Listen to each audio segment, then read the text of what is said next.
I have here a complicated design that I need to get into the computer as a vector file.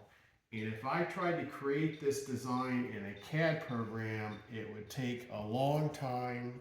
I would have to be doing all of these measurements.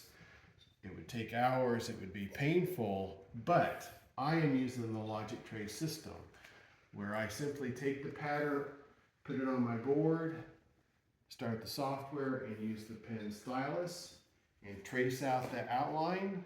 I'm doing that outline as a series of lines, arcs, and circles. I could just trace if I wanted to, but this is a little bit faster and more accurate with the points here.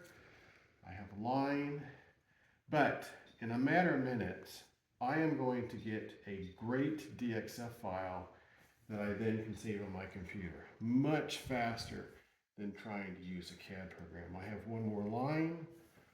I'm all finished. Click stop. I have a great outline. Let's save it as a file.